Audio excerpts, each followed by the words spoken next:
begin with the genesis of the best oils for soap making. What exactly do we want to achieve when selecting different oils for soap making? The one thing we want to achieve is the super fat. That is what we want to achieve, the super fat. And what is the super fat? Now, the super fat is the ability for lye, which is caustic soda, sodium hydroxide for bar soap, and potassium hydroxide for liquid soap. So when I'm talking of soap, I'm talking of both cold and hot processed soap, which I will just keep jumping from one place to another, right? But speaking more of the bar soap, to be honest with you. So when we talk of super fattening, it has to do with how comfortable that soap will be for use. And most commercial soaps that are in the market will actually strip your skin of its moisture, because basically those soaps are formulated almost, if not the same way that the handmade soaps are formulated, but the difference is the fact that our selection of oils makes the soap skin friendly, and we do not take out the glycerin from the soap, because the byproduct of soap making is the vegetable glycerin, our best humectant in the world, or rather one of my best humectants, even though there are so many other humectants, but I would always choose glycerin any day, anytime. So basically, super fattening for soap is ranging within 1 to 10% for me. Some soap makers will stretch, but if you cross 10, to be honest with you, you begin to have a very, very soft soap. Very super duper soft soap. There was a soap I made. I wanted to create a 50% super fattening. You know, as a cosmetic formulator, we tend to do research so that when we have the opportunity to present the negative aspect of it, we're talking out of experience. So therefore, we create budget for miscellaneous, for waste. I don't know if I should call okay, but the fact that we're professionals, we could actually rebadge this so-called waste for good. Now, I made a super fattening soap of about 15%. And to be honest with you, I'll prefer to use the word it crumbled, honestly speaking. Why? Because the oils sort of superseded the lye. Now, there's even a soap cal online, a global soap calculator, where you put in your grams, your weight of your lye, your oils, you select your oils, and at the end of the day, it calculates and gives you the super fat. And the higher the super fat, the no for the soap, but the lower the super fat, the better for the soap. At least not too low. Within, let's say, 5, 6, 7 should be okay, to be honest with you, because most of the time my super fattening for my soap falls within the range of 6, thereabouts, 6, 7, yeah, depending on the selection. Okay, it gets up to 7 if I add coconut oil in that selection of soap. Is coconut oil one of my favorite oils for soap making? Yes, I just let the cat out of the bag just now. Yeah, coconut oil could be one of it. It is one of it. But listen, it does not come into a proportion where it is huge or it is plenty. Now, each time I formulate with coconut oil, I get a super fat of about 7. Why? Because coconut oil is comedogenic, is oily, is very rich in lauric acid, like it is super duper creamy. And that is why when you make a soap with coconut oil, it boosts the ladder. But it should be at a right proportion. That is one of my oil of choice, but not 100% coconut oil, obviously, or coconut oil soap, obviously. Then the next one is palm kernel oil. Now, this is what works for me. I do not combine coconut oil and palm kernel oil in the same batch of soap. Rather, I interchange. If I am not using coconut oil, I am replacing it with palm kernel oil, which most of the time I use palm kernel oil because it's sort of pocket friendly than coconut oil, to be honest with you. Now, when I formulate a soap with palm kernel oil, I end up having a super fat of 6%. So do you see it? Coconut oil is a good one.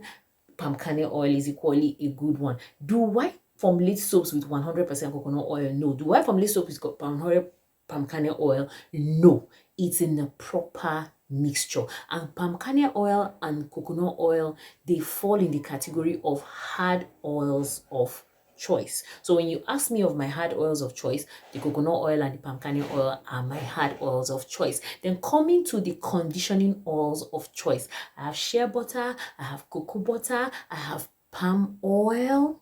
Yes, I have mango butter, I have avocado butter. Basically, all the butters are my favorite oils of conditioning, like conditioning oils of choice, because honestly, butters do not really have issues. They go in there and condition your soap, thereby making the soap friendly on the skin to soften the skin. That's my conditioning oil of choice. Those are the list of my favorite oils. And when I formulate with these conditioning oils of choice, along with any of my hard oil of choice, it gives me a suitable super fattening. So super fattening is something very key. If there's no soap maker that talks about super fattening, then I don't think that soap maker knows what he or she is doing, because that is where we focus all of our energy in order to have the claim that our soap will not strip your skin of its natural oils. Then coming down to my soft oil of choice, and that is why I told you that selection of oils are very important in soap making, right? Now, coming down to my soap oil of soft oil of choice for soap making, we have olive oil, especially when the soaps are making for children. I love olive oil. Then we have sunflower oil, we have vegetable oil, we have canola oil. All these are my favorite oils. Like, I don't know, I'm happy. Then there's also castor oil. Now, castor oil is not something I add too much in the soap, because when you add so much castor oil in soaps, it will break the soap. It will make the soap gummy gummy. So you see why I tell you every oil is the best oil for soap making, but it should be used at the right proportion, at the right percentage, in the right combination. Most of the time, if I must formulate with castor oil, which I hardly do, to be honest with you, if I formulate with castor oil, it's mostly for will I say a specified recommendation, meaning more for customized purposes, because there's some people that demand for custom made skincare products, and then people that have really dry skin, and depending on the weather at that time. So castor oil is something that I consider adding in my soap for no more than 5 to 8%, to be honest with you, because adding it higher, it's a very strong oil too. It's a very strong oil. So at the end of the day, whatever oil that we have an advantage of it, we also have a disadvantage, but the disadvantage comes to play only when you overuse it. Are we communicating here? So basically, castor oil, putting it too much can make your soap gummy gummy. We also have almond oil. Almond oil is another awesome vegetable oil. But then my choices of best oils, honestly speaking, are based on pocket friendliness. I am into commercial soaps. Here are some of my products, my soaps. Yeah, I'm into commercial soaps. So these soaps are all for sale. This is a 120-gram soap. This is also a 112 grams. Sorry, no, 120. 112 grams. This is also 112 grams. Just irrespective, were made from two different molds, so that is why you see they have, this one is more like a heart shape, and this one was more of the regular soap mold, and then I cut it, right? Now, these soaps are for commercial purposes, so therefore I need to sell them to be able to get a profit. These soaps are being sold for almost $2, each of them for almost $2. So of course, with the rising prices of things now in the whole world, maybe, but let's say in Nigeria, it's terrible, because I'm based here in Nigeria. So my selection of soaps, of oils for soap making, honestly speaking, is based on pocket friendliness, one, and based on their activity. In as much as I want to minimize costs and maximize profit, doesn't mean I should go for low quality stuffs, right? And the good thing is that I have sources where I could get these things like at a very cheap rate, that kind of thing. So I hope this video favors people that are so interested in soap making and wanting to know the right soaps or oils for soap making, right? Within that range, the best oils for soap making. And this is my own personal list.